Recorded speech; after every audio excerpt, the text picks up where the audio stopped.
Hi everyone.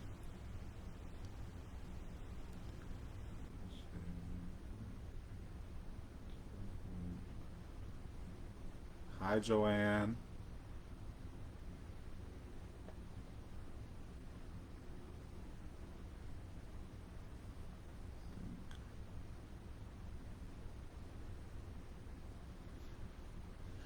Hi everyone. So, welcome to Monday's Spiritual Live. I decided that I had two topics that I thought of. I want to give everybody, I know I didn't like post this long in advance. Like I said, you know, these next few lives for the next month or so are going to be like random timed. So, I want to give everybody, oh, thank you. I want to give everybody a chance to get on the live here with us today. And hi, Mambo Sandy. And for those of you who don't know, because people, every time I post this, people say, "Hey, like I didn't know it was you."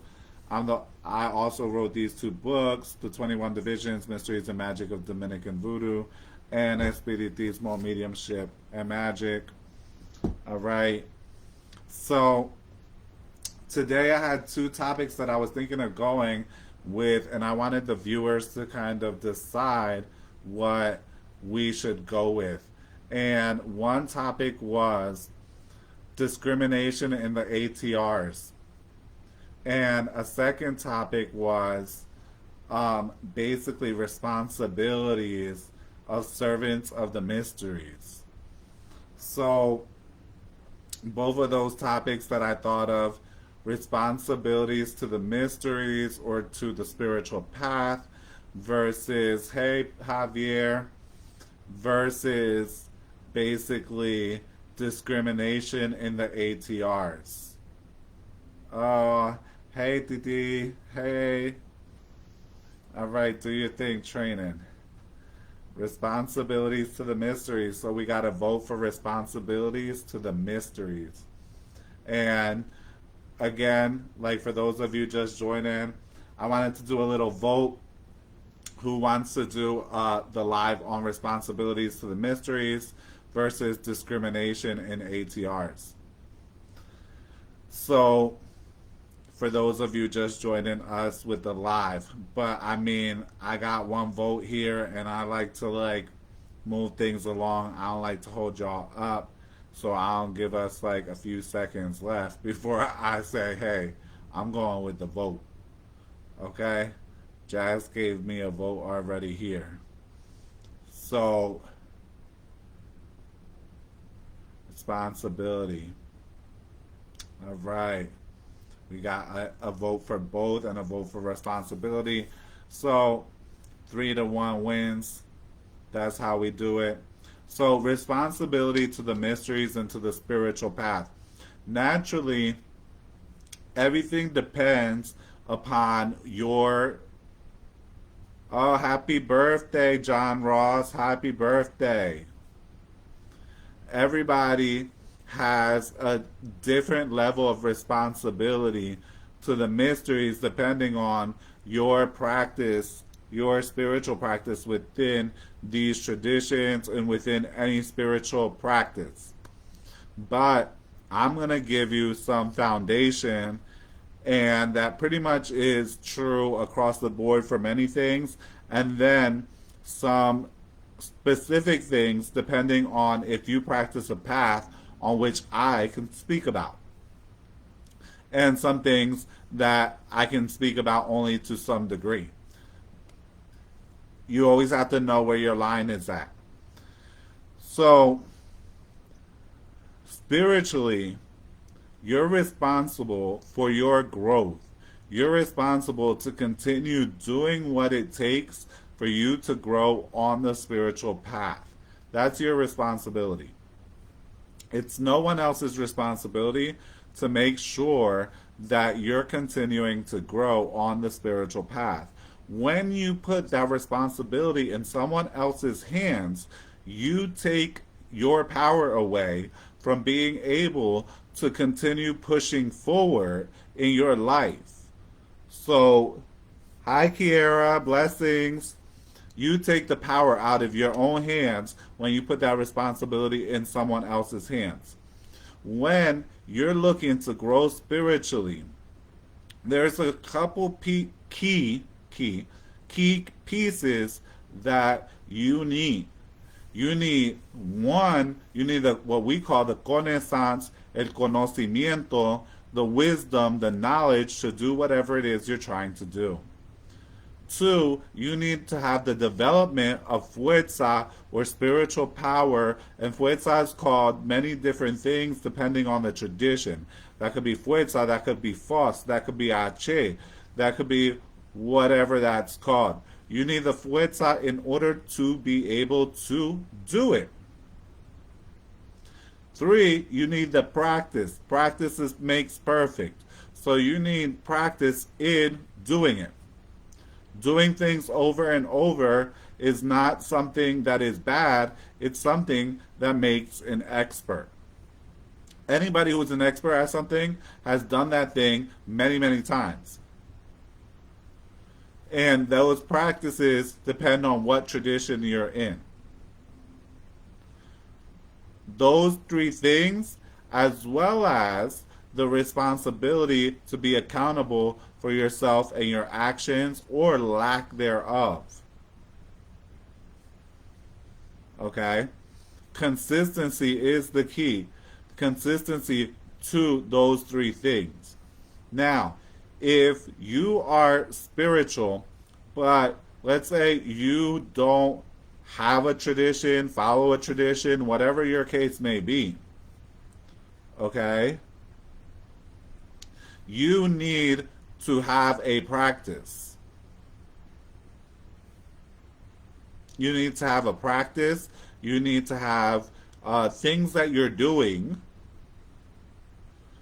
to be actually unraveling. There are things you should be doing on a daily basis. Prayer, meditation, gratitude, these things should just kind of be foundational. And no matter what you do, and especially if you work within our traditions, spending time in nature is important. That's going to help you, no matter what you practice. That's foundational. Proper self-care and proper development on a mental, emotional, and spiritual level, all levels. Okay? You also need to do what you need to do to take care of your body to the best of your ability. Okay?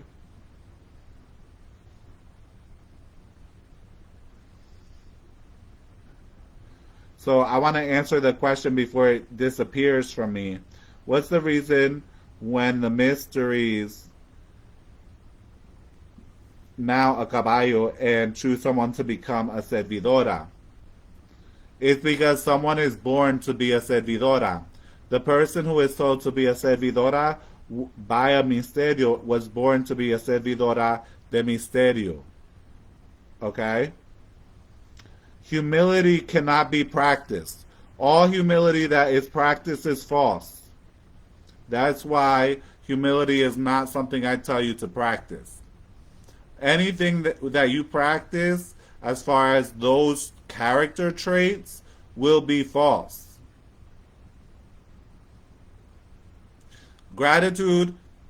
True gratitude cannot be practiced. However, false gratitude can help you get there. If you falsify humility, then you'll begin to become proud about how humble you are. Then you're still proud. So then there is no humility. That's a teaching within our tradition. Happy Monday, Mambo J. Hi, Amanda. Happy Monday. So, a spiritual truth is you cannot practice humility. Okay? You can pretend to be humble, but you will not be humble. You will become proud about your humility. Right?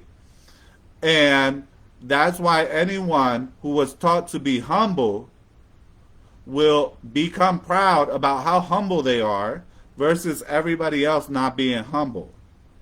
If you're proud about your humility, that means your humility is false. Certain things cannot be practiced. Certain things can be practiced falsely and still lead to some good. So you can practice fake gratitude and still get to the point where you learn to be grateful. But you're only going to get so far. But it takes you somewhere. With humility, anytime you practice humility, it'll be false.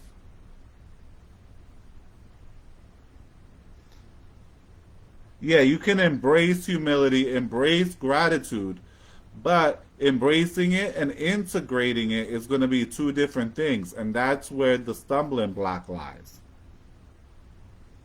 Yeah, everyone who practices humility believes that that is a good trait. It's not. If you practice it, it's not a good trait.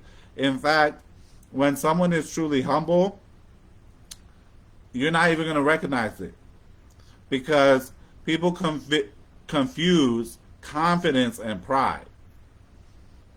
Okay? So, and it's a very thin line. You can't understand confidence unless you're confident. Bendiciones, bendiciones. A bit do or do not do. Yeah, there's no try. No, either you're humble or you're not humble. If you practice it, you can't be it. Because if you are it, you don't need to practice. You are just it. Just naturally, you just walk around humble. Okay? But don't mistake humble for lack of confidence. Someone who lacks confidence cannot see confidence. They'll see arrogance or pride when really it's confidence. Confidence is humility. Confidence is humility because it means that you know better than to think you know it all. You're confident in the plan that, whatever you call it, God, the divine, the all has for you. You're confident that you don't know it all. Hi, Kia.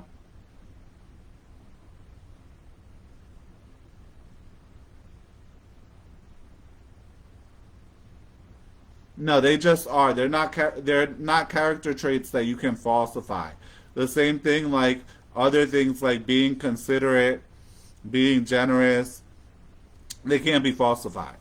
So the responsibility of the person on the spiritual path, again, if you don't know your path, you maybe, doesn't matter what you practice, on a daily, there should be some prayer, there should be some meditation, should be some practice of moving towards being a better person, okay?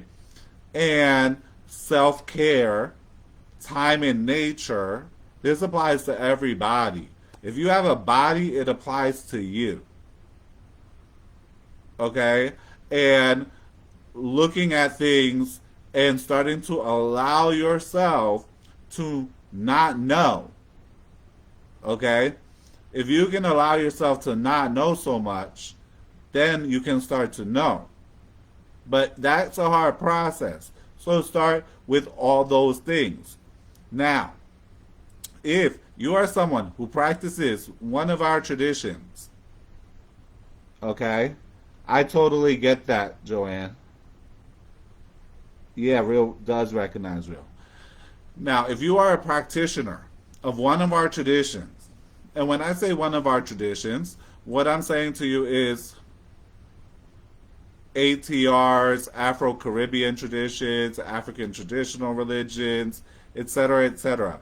Each one of those traditions are going to have their own responsibilities that you need to fulfill depending on the depth of your involvement or the depth of how far you've walked on that path. Okay? There are some things that generally apply across the board. And again, there are variations. And some traditions you need to do more, some traditions you need to do less, some traditions you need to do this, some traditions you need to do that. However, in almost all of the traditions, and to me, when I say all, I mean this means like 21 divisions, vodou, anything to do with misterios, luaces, and even in this case, as well as Santeria and some of those related traditions, initiates usually have to have some type of feast or service that's done for their loi, for their misterios, about once a year. Okay?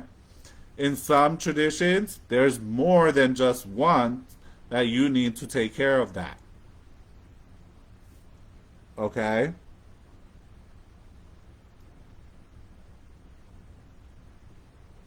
Yeah.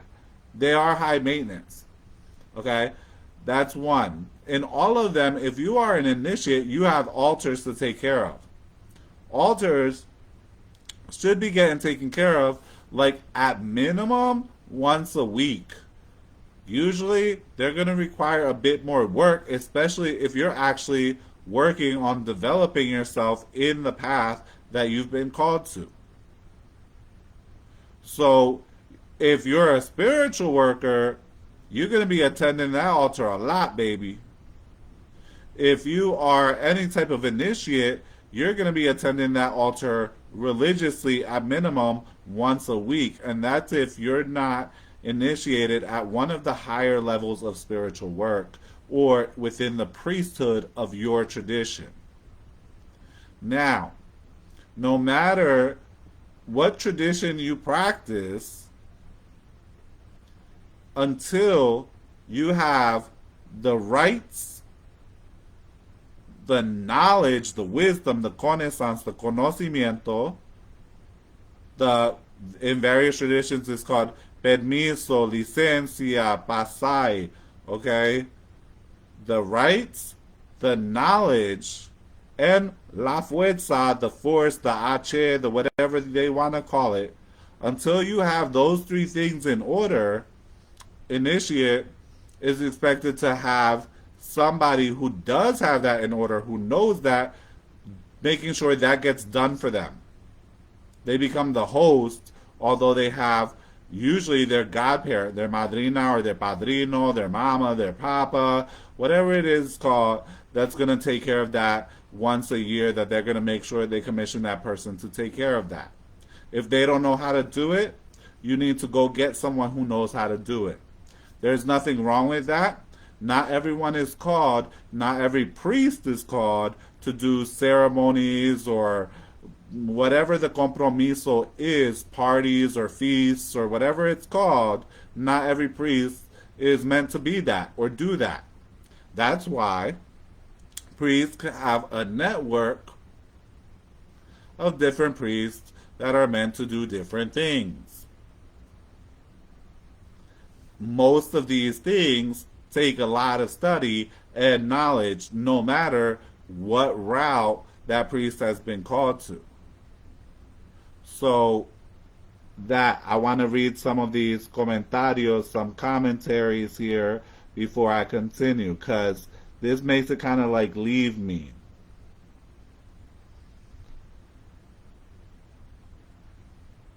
Another example of this is the behaviors of please and thank you cultures, false politeness. Yeah, I hate false politeness. False civility.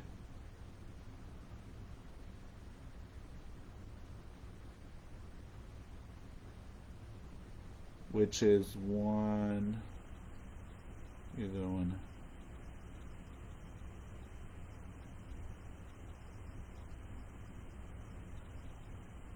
Yeah, absolutely. A good comment from Anomalous. Hi, Zelma. Can I speak on not being cheap with the misterios? Like getting them what they want without thinking of saving money? Yes. That's true of any practice. My dad said anything meaningful takes work. Yes. Papa said he will help me when I'm an old lady with services. Yep. That's how we do. Okay, so being cheap with the misterio. Listen, I know various servidores that are not cheap with their misterio. They're not cheap. And I'm thinking of a story of one servidora that I knew that when she needed help, Papa Legba looked her out. So all she had left in her pocket was 35 bucks.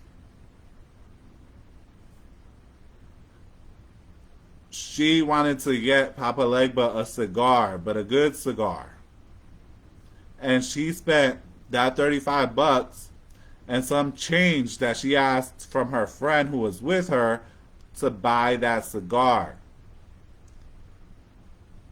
It's because of service like that that Papa Legba, even when she doesn't give him a lot, he moves quick. When certain misterios, even though she's not constantly giving, when she gives, she gives. And it doesn't matter if that's her last. She don't care about that. I've seen this servidora who may not always be what people think, like, the most responsible servidora del mundo. Okay? She might not be the most, like, responsible servidora del mundo. The most responsible servidora in the world. But whenever she gives, and she gives all the way, and she really gives from deep within her heart. So when she asks, and she gives because she's asking, she makes sure she gives, and after, she makes sure she gives. And so she don't go cheap with it. I've never seen her go cheap with it, even when it's taking the last money out her pocket. Why? Because she knows that the misterio is going to return that to her many, many, many fold. The misterio is going to give her back many fold. Okay? And that's how I am. When I give my misterio, I give me the misterio the best of what I can give it. Okay? Now, that doesn't mean that, hey, it's always appropriate for you to give your last, especially you don't know where the next meal is coming from. Okay? But you can give. And you can make certain sacrifices so that you can give on a bigger level. However, that doesn't mean what's most important is that where that gift is coming from. If you're giving me $100 bottle of perfume, but you're mad because you spent that $100 on me, I don't want your perfume. It ain't worth the $100 no more. So that's a big important part too, because the misterio knows where you're giving from. So if you're just giving me because I'm giving you and you're doing it a tit for tat, the misterio understands that too. And it doesn't mean that the misterio might not give you or might not do for you, but they might not move for you the way that somebody who's given straight up from the heart, they're going to move for. Because one person is giving out of love, another person is giving out of a need. It just is what it is.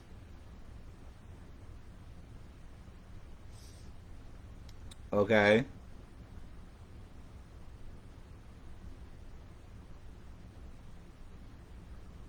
Yeah, it's better not to give than give begrudgingly. That's what I say.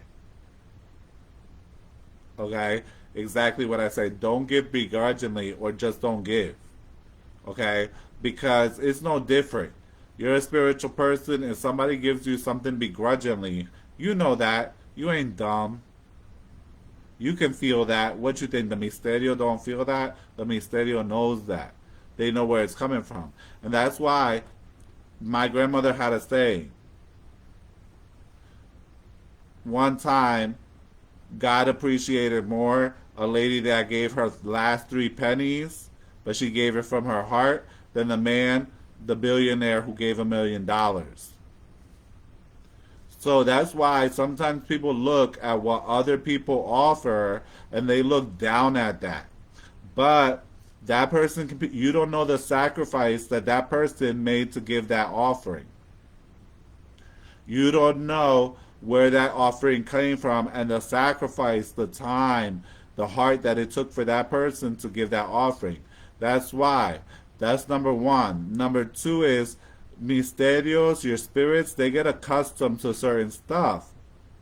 So certain things you've been giving them for that for so long, now they want that. Now maybe you could upgrade them, you could get them something better, but you ain't about to because they don't want it because they want what they want because you already got them acostumbrado, that means accustomed to receiving certain things from you. So, like, I know somebody that is a great servant of Ogu Balenjo, and they have him accustomed to cheap red wine, and that's what he likes. And it's super sugary, and it's not that expensive. Now that Caballo of Ogu Balenjo can afford to give Ogu better stuff, and he's trying to give him better stuff, and Ogu never drinks it. He doesn't want it. He wants what he's gotten accustomed to drinking. That's what it is.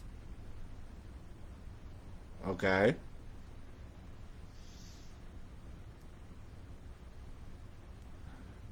Sometimes when you give into your misterio, you can accustom it to things, especially certain things that you're giving to them and certain brands and flavors, etc. Okay? You can go in a place and Ogul can drink many different types of rum, but he always drinks rum. That's the thing. He adding maybe different brands. Maybe one brujo can afford to give him that brand and the other one that one. But even if the brujo later on he can afford to give him something better, sometimes the misterio is already accustomed to a certain brand. And you give him that bottle that's better and he won't drink it. He don't want it.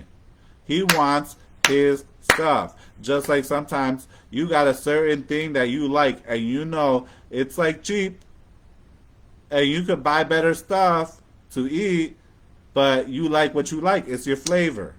Okay? So that's why you should never look at somebody's offering and say to yourself, oh, what little thing they gave them, or they were cheap with their misterio, or this or that, because you don't know what that misterio is saying to them. Now there's certain shit that off is off, and that's one thing that I've been watching little things here and there from different servidores or people that serve the misterios, talking about different things, and certain things don't go with certain things, and it's just very wishy-washy. I'm not wishy-washy. I'm very clear. Certain misterios don't take certain things, no matter what. However, if that misterio told you to do something in your dream, that's for you to do it. But that doesn't mean that that misterio takes that thing all the time. That's not necessarily the thing of that misterio. Okay?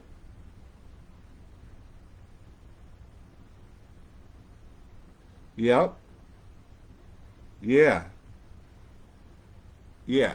So that's why I never say nothing about as far as offerings. So if someone is a servidor de misterio, someone is a servant of the misterio, and they are initiated, like I said, they need to have that one at least ceremony of the year for their misterio where they take care of the misterio.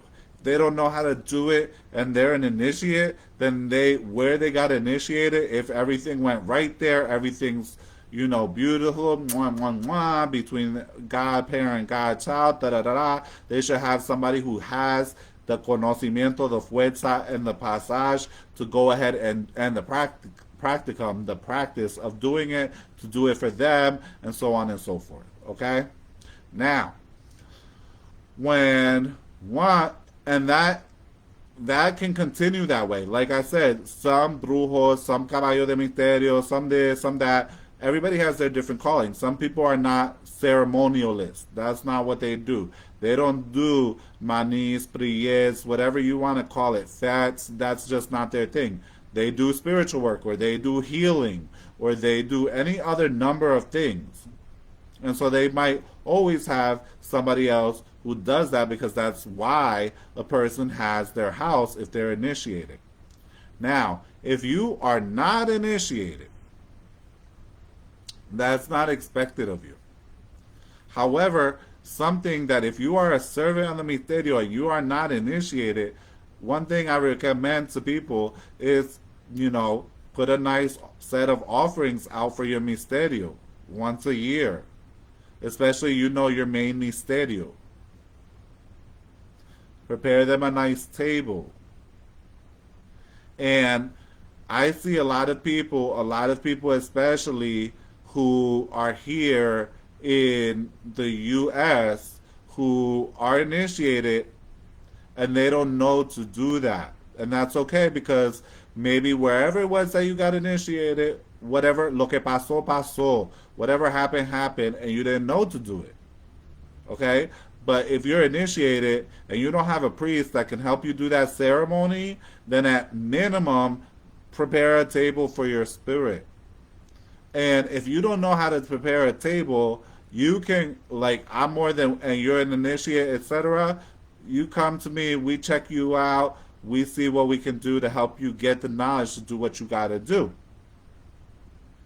Okay? And for the santeros, for people who practice santeria that I know of, once a year they do their fiesta of their cumpleaños de santo, of their when they were initiated. It's an anniversary ceremony, but they're also taking care of their orishas, or orishas, however you want to say it, okay? And they're taking care of their thing. So that's at least once a year. I told you already, you should be daily taking care of your personal work. And number 3 is you should be at the altar.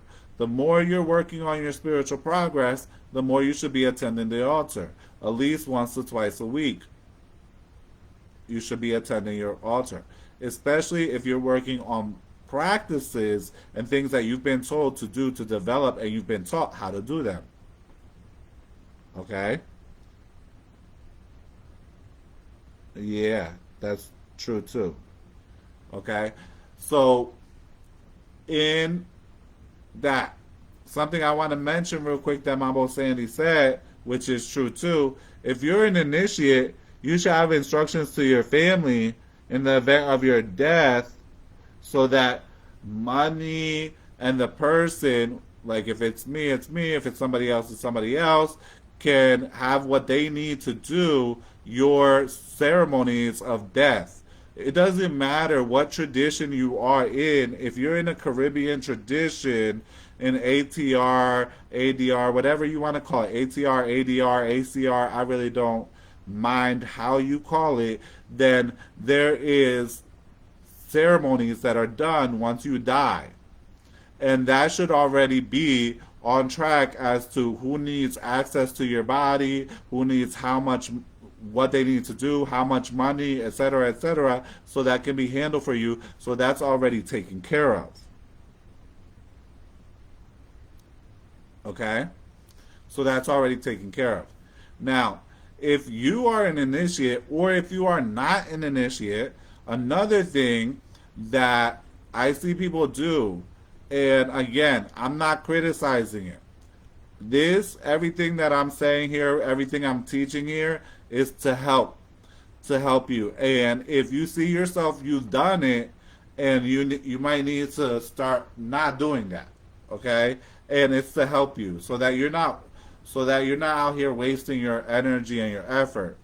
So I've seen this a lot amongst like more so practitioners practicing like in the United States, Europe, etc., that they're giving a bunch of food offerings to their misterios every week. No, you don't do that. Okay? There's offerings you make on a weekly basis, but having a table of a bunch of food offerings, a huge thing, we don't do that. It actually is a huge waste of money, time, and food. Okay?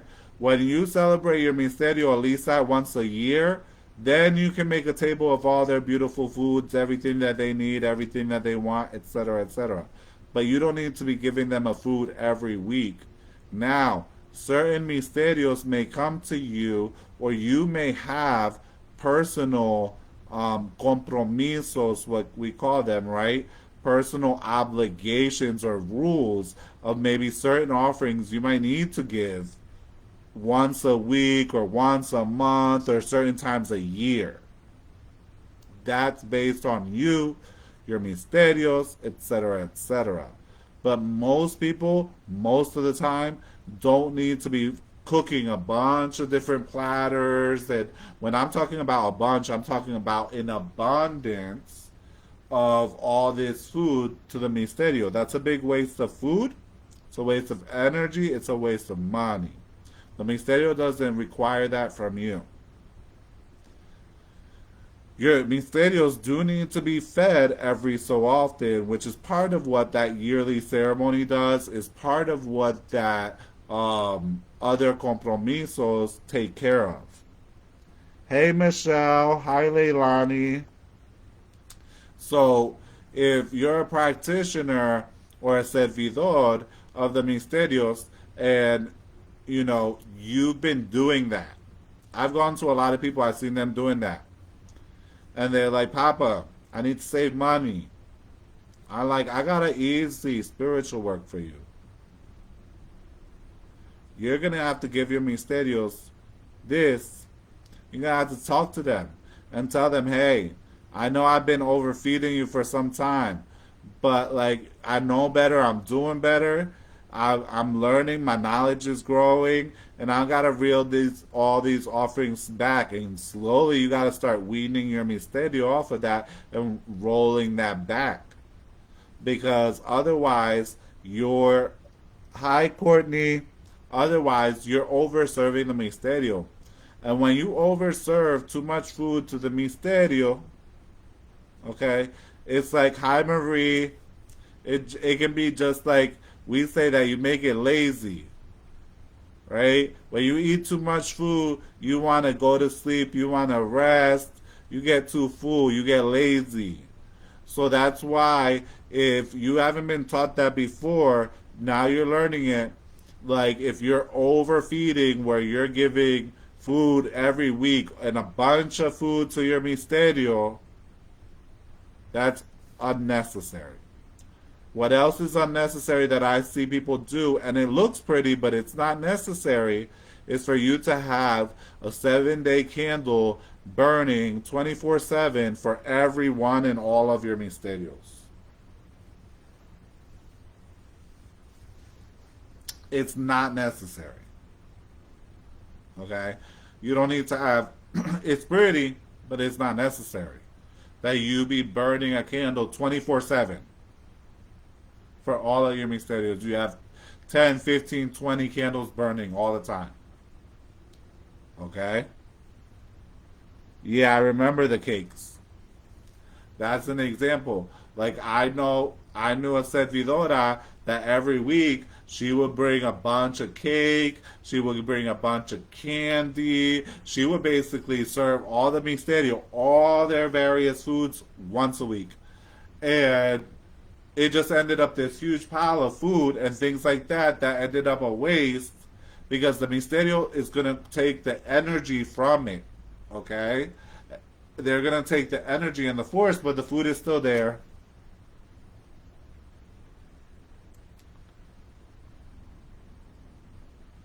Okay? Yeah, you learned that early on. Yeah, you shouldn't waste food. And a lot of times, spirits don't want you to eat when you're going to be working spirits. If you're a spiritual worker, don't be surprised. You should know how to easily fast. If you don't have that skill, that's a skill you want to be able to work on. Naturally, if you have health issues, you need to take care of those health issues like diabetes, etc., etc. And if you got to eat, you got to eat. However, if you do not have those health issues, then fasting, especially on the days that you're doing spiritual work, is recommended. Naturally, you may have to eat at some point in the day, but I know lots of spiritual workers that fast 24 hours because they're working spiritual work, etc., etc. Then afterwards, they might not even feel like eating because they're tired, and so then that's that. And then the next day they eat. So fasting is a skill that you want to become familiar with. It's going to be a skill that's going to help you, and it's going to help you in your life. Okay? Yeah, about the ever from Ramadan. So, That's something that you're going to want to be doing. It's a good practice for you. Now, we are into those things. What else I want to say as far as responsibility is concerned? It's your responsibility when you're a servant of the mysteries, initiated or not, and you're making major decisions to check in with your misterios as far as like what's going on, what you should do, how you should move, so on and so forth. There's times where the misterio is going to come and talk to you. It's going to tell you. It's going to inform you. It's going to say, do this, do this, do that. At other times, the misterio is going to look at you to check in with them, not the other way around. Okay? That's your responsibility. When you're not in an... So those are like things for non-initiates. Okay? When you're doing your service to your misterio, if you're initiated or not, like I said, you don't need big 7-day candles. You need what we call Sabbath candles, emergency candles, chime candles, spell candles. There's no need to burn 1,000,001 big candles. Okay?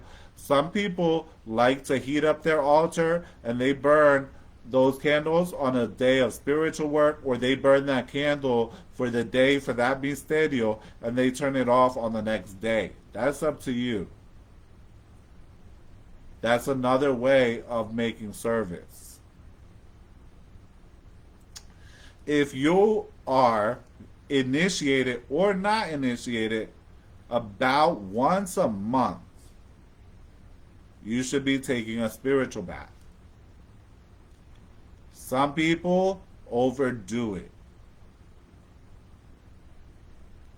Once a month, maybe once every other week, maybe twice a month. You can overdo it taking too many spiritual baths. If you're taking a spiritual bath because you're working on something, let's say you're taking a money bath or you're taking a love bath, or something like that, you shouldn't be taking a cleansing bath right after. You either take the cleansing bath before, or you took your whatever that purpose bath is that you're taking for your goal, and then you need to give some time for that to integrate before you take any cleansing bath.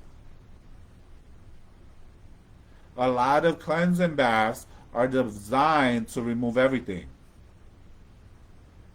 Some are more gentle, but some of them are strong.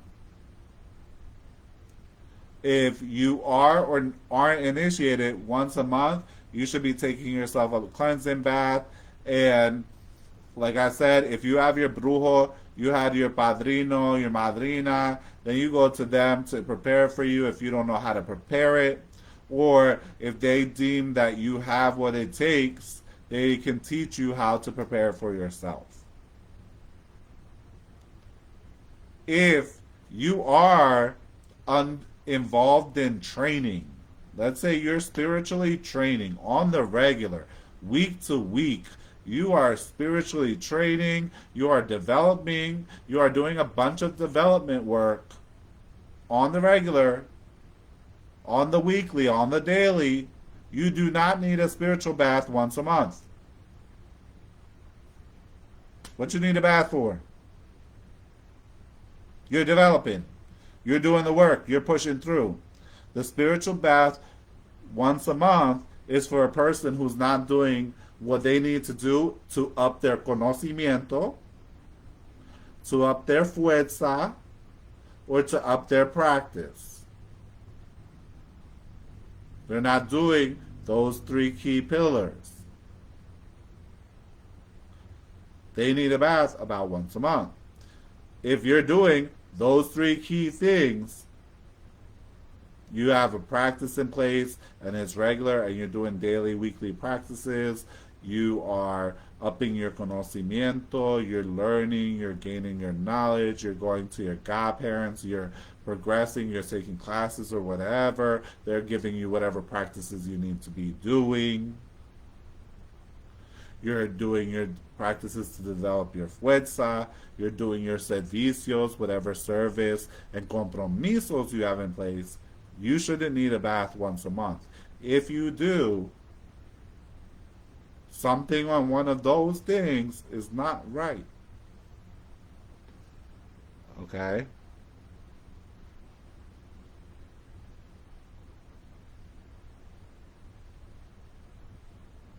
Right? Something is off, something is not right, something is lacking. If you're a spiritual worker and you're doing work for people, you might need to take more spiritual baths because you're doing work for people. Okay?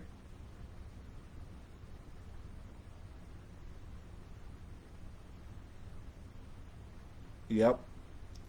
Blessings to be exactly, Lihia. You can cleanse after sex with a new partner. So yeah, if you're doing spiritual work, you're working. You're working for people, okay? Or you're serving as an aplaza.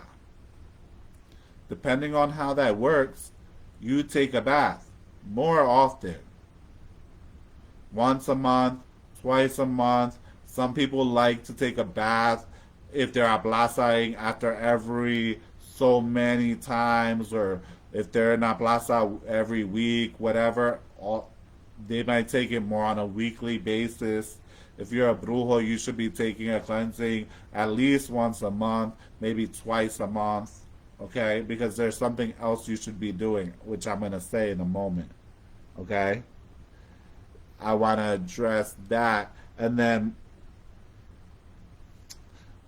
can you cleanse after sex with a new partner? What I just want to say is yes, you can.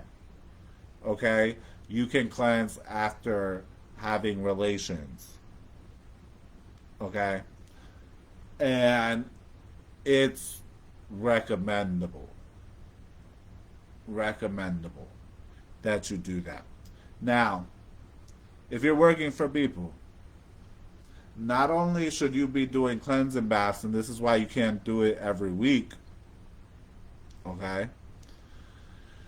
You want to be taking baths for more fuerza, to reinforcement baths, strengthening baths, baths of power, baths of fuerza, to recharge you because you are expending a lot of your energy on these other people that you're helping.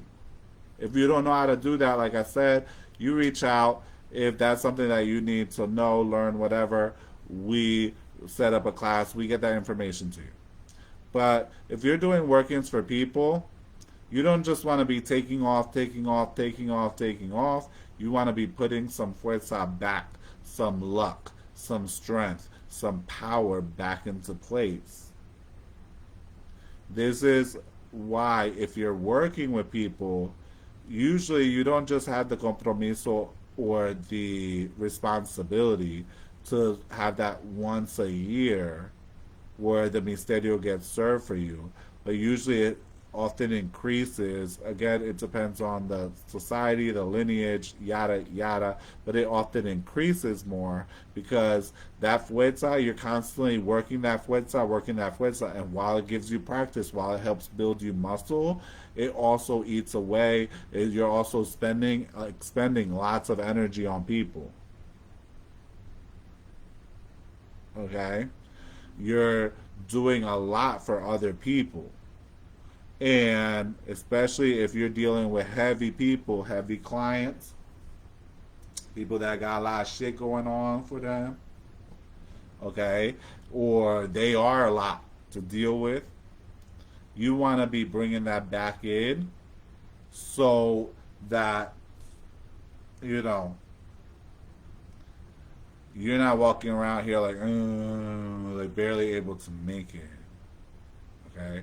And lots of spiritual workers, and I think, I say this all the time, I'm going to say it again because it always bears need repeating.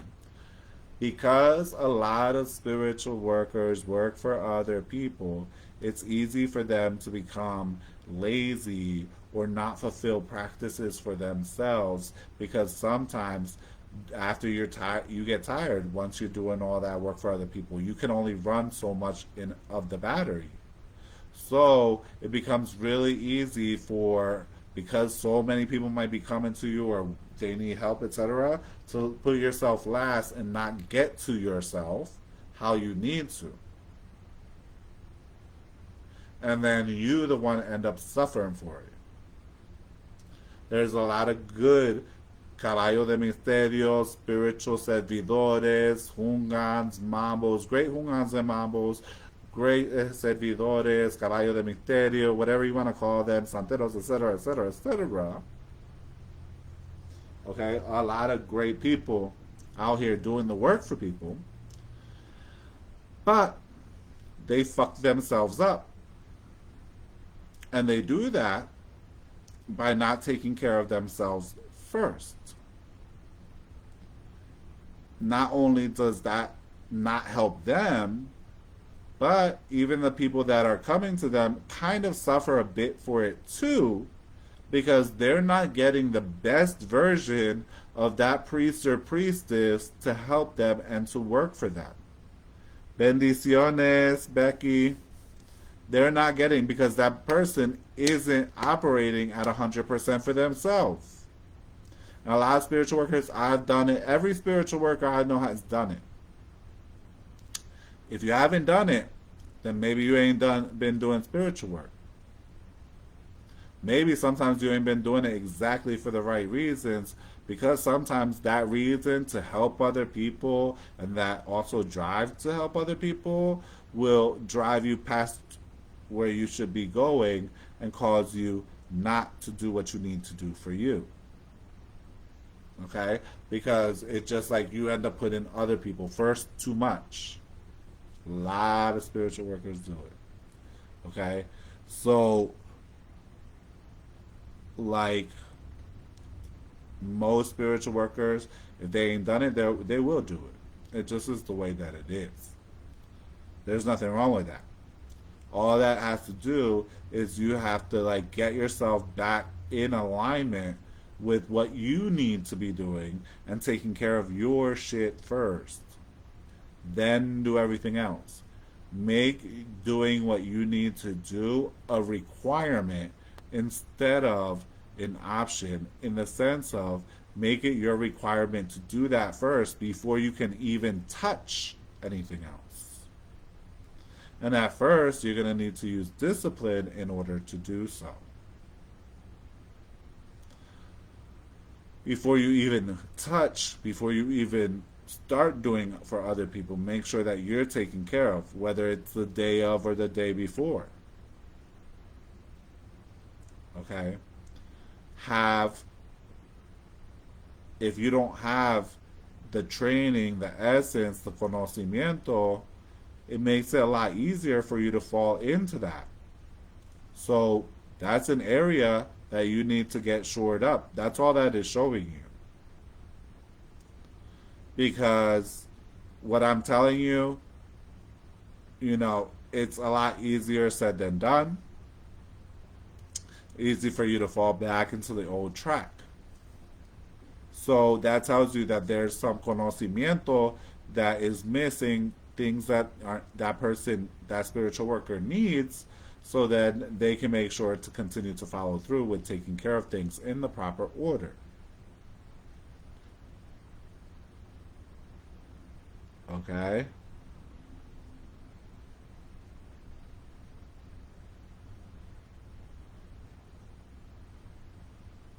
Hi, Frito.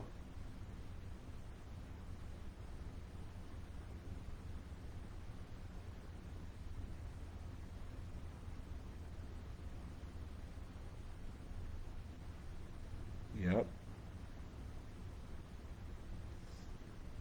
Yeah, spiritual hygiene is of the most importance. So for that spiritual worker, they need to be not just doing those baths that cleanse, they need to do baths de recargamiento, recharging them, re-strengthening them, etc. Okay? Another thing in Misterio is there's times where you need, if you're a spiritual worker, you're helping other people, of doing that same thing for your altar. Okay? Reheating it up, re-strengthening it up, strengthening the forces, the portals, the energies coming through it. Especially when you're doing a lot of work for people. The altar also needs what's called a calientamiento, okay? A heating up, a strengthening, a chofe, okay? And there's ways that that's done, okay? Hi, Cheryl.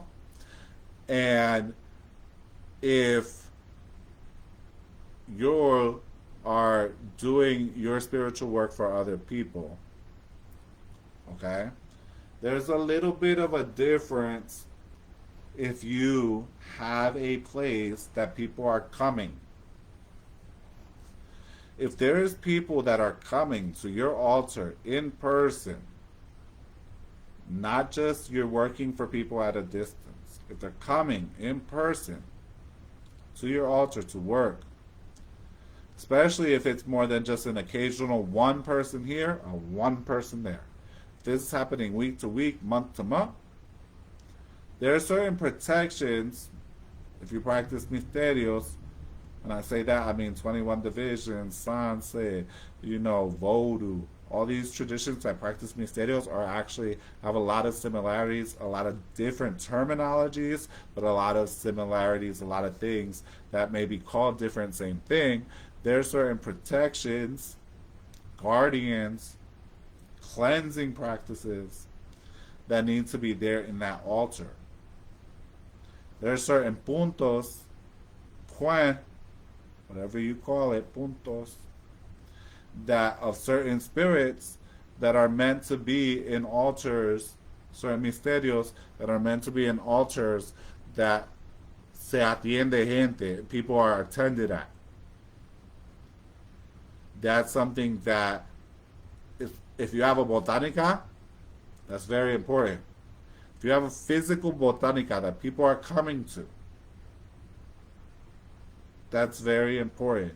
That your madrina, padrino, whatever, you go, you learn how to do that. Either you learn or you have it done for you. You can have a botanica and not necessarily be a brujo, because you can have a brujo that works inside that botanica.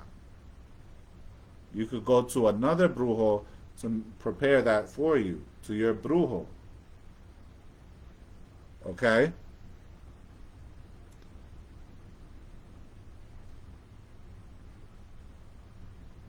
Yeah, it's a lot. It's a lot to do. Because if you're consulting people, if you're taking care of people, there's certain things that you need to know in order to protect yourself, especially if you're running a botanica, especially in a place where there's lots of botanicas. There's people that are in these things that are a little overly cutthroat, is what I call it. Overly competitive, and that comes from the ego and from a sense of lack, but it can be that way. So certain protections and puntos, etc., need to be in place to protect all your stuff, your clientele, yourself, and your personal life.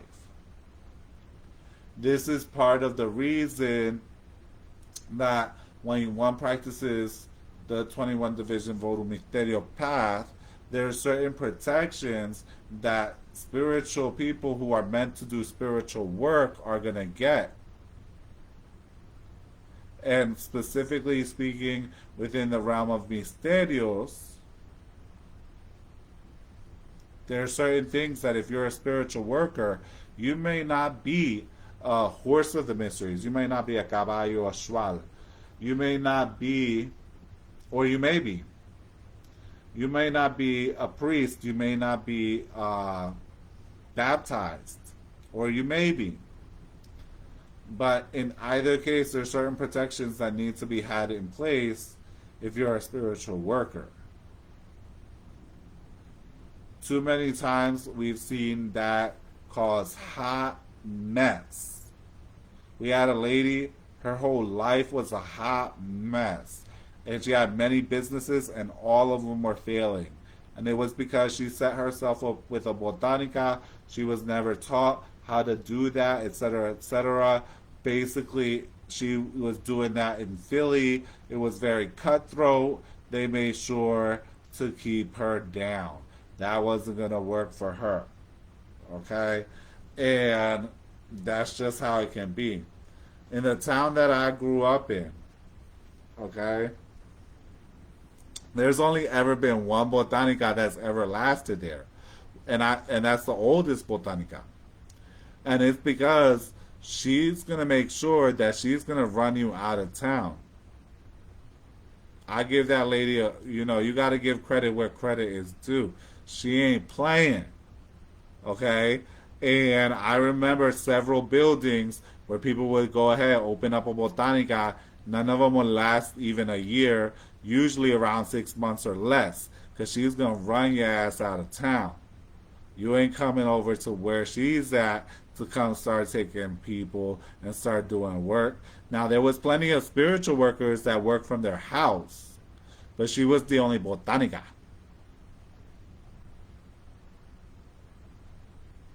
Nivel sin tener la de ayudar a la otra. Yeah. Yep. This is a great question. When someone is a servidor, can you reach any of the levels even without having the responsibility of helping others? Yes. Yes, you can. Yes, you can. It's just the processes are different. So that's another thing. A lot of people think that if they're spiritual, that they have to be that they're also called to work for others or to help others. That's not true. Just because you're spiritual or just because you're a servidor or etc. doesn't mean you're also called to help others. Doesn't mean that you have to help others. Some people have to. That's what they're called for. That's their calling. They have to. Some people don't. You can be a servidor, and the difference is certain ceremonies, certain processes are different for the person who is called and has to help others and for the person who doesn't. Okay? Oh, you're most welcome, Lavera. Yep. So, la doñita no es fácil, right? So, yes, sí. Un servidor puede, es posible que alcance ex nivel sin tener la responsabilidad de ayudar a otro. Porque para mucha gente, ser un servidor es para ello. Es para ello y su misterio. No todo el mundo tiene el llamado de trabajar para los demás. Trabajar por los demás es un llamado diferente, like I said in English. I'm just repeating myself in Spanish because the question was asked in Spanish, you guys. So I just said it in English. So don't mind if you don't understand. Trabajar con los misterios y atender a la gente y trabajar por los demás es un llamado. Ser servidor es otro. And they can be naturalmente uno que está llamado para trabajar para los demás, muchas veces va a ser servidor. Pero una persona que es servidor puede llegar a cualquier nivel espiritualmente sin tener que ayudar a los demás. Solamente si el misterio y lo hace de esa persona lo imponen a trabajar para la gente. En ese caso, esa persona tiene que trabajar por los demás. It's not an option, no es una opción. Porque eso es que ellos necesitan para la evolución espiritual. So what I just said in Spanish is, in the case where your mysteries, your misterio call you to work for other people, That's what you need to do to progress. Okay? Now, el proceso para una persona que tiene que atender los demás y una persona que no tiene que atender los demás es diferente. Pero hay muchas cosas en común. Okay? So, I feel like sometimes that spiritual help for others takes many forms. Yes, that is true. Okay? Spiritual helping a person, ayudando a una persona espiritualmente, helping someone spiritually, is not just one form. There's many ways to spiritually help someone. If you help someone, if you help improve someone's life, you just help them spiritually. If you gave someone love, you just help them spiritually. If you showed someone kindness, compassion, good character, love, generosity, you just help them spiritually. If you gave them tough love where they needed it, you help them spiritually. Love takes many forms. Spiritual is not just about doing spiritual work for other people. A lot of people, they get convinced that, oh, I did this initiation, that means I'm meant to be a spiritual worker. Maybe it's possible, and it happens a lot, that you go in a place where they, even though that initiation, you didn't need it because you weren't meant to work for others, maybe you needed something else. They gave you that. Okay? Being called to be a spiritual worker is a different thing. And let me tell you something, I don't suggest it. If you don't have to do it, don't do it. Save yourself. Okay? Save yourself. Save yourself a lot. Okay? If you're not called to do it, first of all, you're going to have a problem doing it. Second of all, like if your ministerio has it more like they want you, but it's more of an option, save yourself. It's easier to work a 9 to 5 job than it is to be a full-time servidor who takes care and works for others. Because guess what? When you're a servidor and you work for others, okay, you're putting those people also on your back. So there's less time and energy for you to work for yourself, for you to progress in life, for you to do what you want to do for yourself. Instead of going to the beach, the mall, vacation, etc., you out here lighting candles, lamps, listening to problems, etc. Save yourself. Okay? So, hey Star, if you're not called to be full-time working for the Spirit, then don't do it. Okay? Because first of all, if you're not called to full-time work for the Spirit, then you're pressing against. This is the way the water is going. It's pushing this way, and you're trying to push this way. The water's going to win. It's going to be a problem. If you're meant to do it, you ain't got no option.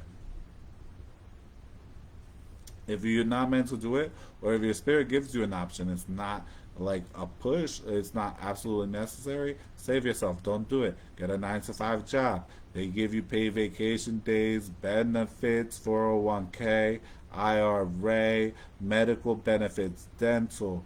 It's all kinds of good stuff. Paid time off, vacation days, and all that extra time that you now have, you can spend to work on spiritually evolving yourself and allowing yourself to learn more secrets of the misterios and all kinds of things. Because think about it. Okay? If you go into the spiritual world and you have 10 people you need to take care of, you're going to take care of those people. And then at the end, if you still have any energy left, you might go to learn a little bit more yourself. Now, if you don't have none of those people, you can really evolve and you can learn a lot real quick. That's why I always tell people, even if you are meant to help other people spiritually, okay, how do you know if you're called? The misterios will let you know that you're called to do that when the time comes for you to start to either do that or moving on that path. Yeah, misterios con benefits. Uh, yeah, so you know, when you're a spiritual worker, that's just the misterio part. That's not on in the US, the business side part, you're oftentimes a one man band.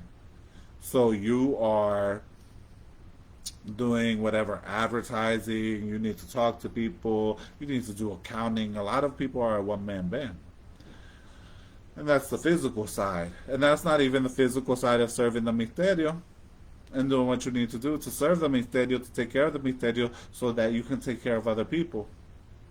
Because you got to take care of the misterio on a higher level because now you have to take care of other people. And a lot of people have that question. You're welcome, Nay. Okay, of like, how do I know that I'm called to do it? There's certain things that and I'm gonna do one of these lives on that topic. I'm about to close out this one. I see I've held you guys for a while here. There's certain signs that will show you that you're meant to do work for other people. And I'm going to write that down because I already had that as a topic idea. And maybe we could do that next week or when I get back up on here. As far as signs that you're meant to work for other people. Sometimes you're meant to work for other people. A lot of times you might be meant to work for other people, but that might not be revealed to you shortly before it's time for you to take that path or when it's time for you to take that path.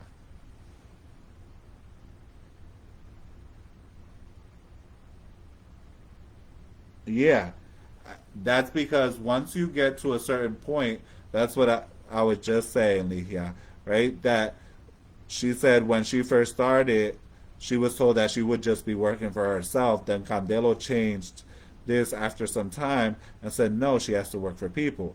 Over time and development, you can end up developing to that point where that change comes for you and now you have to work for people. So until that time comes, don't rush it. Be be greedy and selfish until that time comes because if that's for you, then it's going to change up a lot of things for you spiritually and with your time. Okay? Absolutely. So there are certain signs that the Misterio will give you that that's what you need. Just like there's certain signs they'll give you that you need to be initiated. If you don't get them signs, if the Misterio didn't tell you and the Misterio didn't tell you in the cabeza, then I always say like it's way easier to just work for other people, work for a company, make your check, go home, do what you want to do, then also go ahead and then spend your time developing yourself and your life for yourself. But and a lot of people who have that calling to work for other people will agree. I think many people, especially once they've been doing the work for a while, they will agree that it's much easier that way. Much easier. Okay?